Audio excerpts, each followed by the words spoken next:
Maybe you're wondering, should I go to Kauai?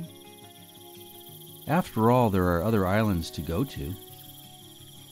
But if you do go there, or if you've already been there, I think you'll agree it's a very special place. Here's some scenes from episodes 1 and 2.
As I opened the coffee, the aroma of our wonderful time in Kauai came back to me.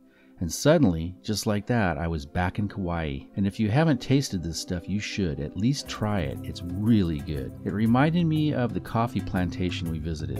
It was so vivid green, and looking at 3,000 plus acres and over 4 million coffee trees, that was pretty amazing. And just tasting that coffee and getting it as fresh can be off the tree was pretty amazing too.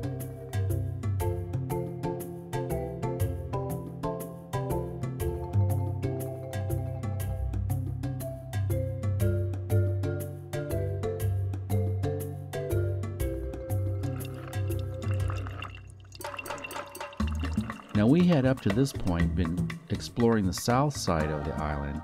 That's where we went to Kauai Coffee near the town of Hanpepe, and that's where we sailed with Captain Andes on the 50-foot catamaran to the beautiful Nepali coast. But you can see more of all that in episodes 1 and 2. From there we went north up Highway 550 to majestic Waimea Canyon, to one of the wettest spots on Earth, and the Kalipa Ridge Trail. But today we're going to head up the coast in the opposite direction from Lahue to the north side of Kauai.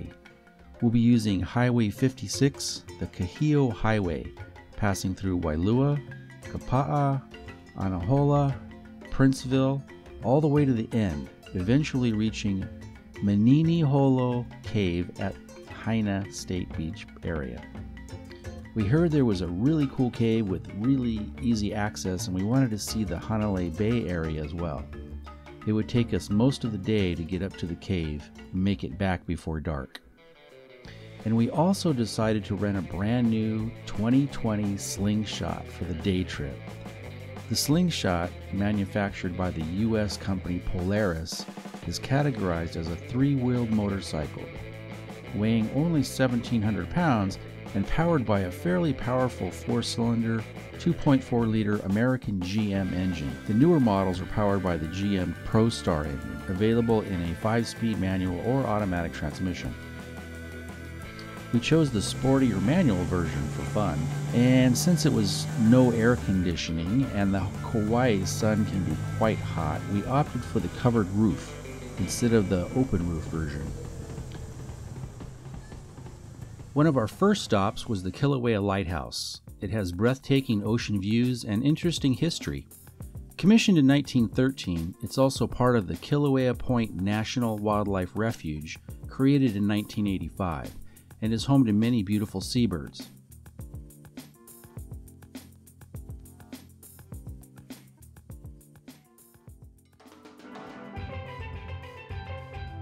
We passed through Princeville. Next was Hanalei Bay, with white sand beaches, lush vegetation, and some pretty big waves that day.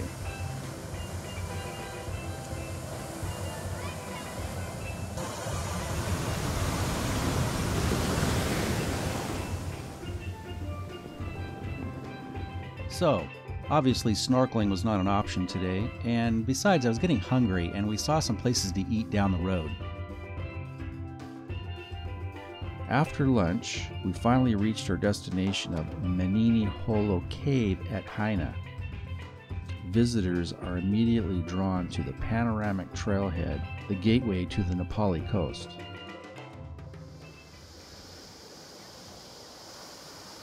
Immediately across from the road to the left is one of the largest subterranean spaces in all of Kauai, the Mininholo Dry Cave. The cave is enormous and almost circular, stretching 150 feet back to its farthest point. As you enter the wide mouth of the sandy floor, it's lit by the sunshine. However, as the eerie drips of unseen water on the cave walls seem to call you deeper into the cave, the light quickly fades. According to legend, the cave was actually the mouth of a tunnel that the Mininholo, Kauai's original residents, used to escape Waimea Canyon while being chased by the Polynesian villagers that were fighting for them for control of the island. After making their escape, the industrious Mininholo collapsed the tunnel to secure their safety, and in so doing, formed the wall that now stands before you.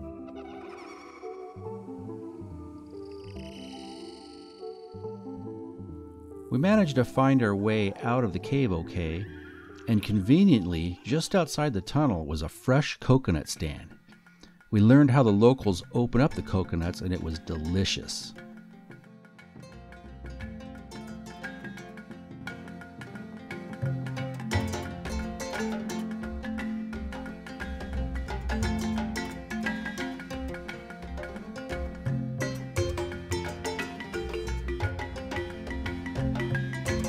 The sun was going down fast now, and we needed to get back to the rental agency before dark. So as we started heading back, we hit a few more beautiful beaches. I won't even begin to try and pronounce the names, since I've completely shredded the pronunciation of several Hawaiian names already.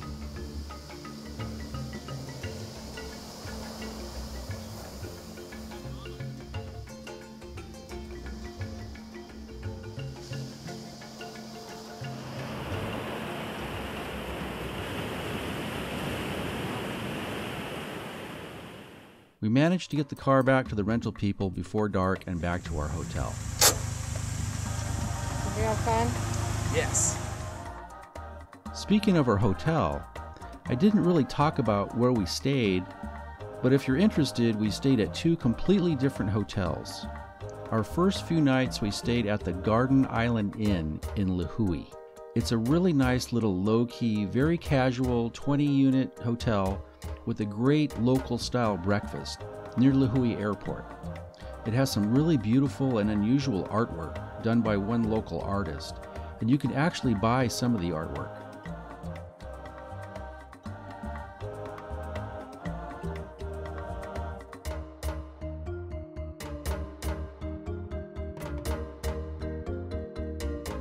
The second hotel we stayed at was the Aston Islander on the beach at Kapaa. Beautiful hotel. Absolutely no complaints. Really nice, right on the beach. Really nice pool, first class service. A little more pricey than the first place we stayed, but it was well worth it. I'm so glad that God decided to create such a wondrous, beautiful place as Kauai and everything in it. I'm so thankful. Now, the big question is, are you going to make the trip to Kauai? I hope you do. It's really worth it, and I think you'll really like it.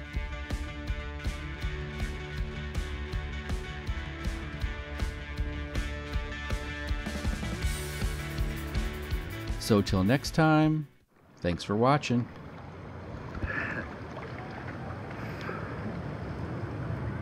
Ooh. Awesome.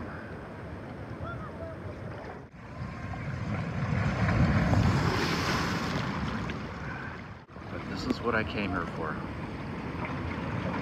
This is what I came here for. Awesome.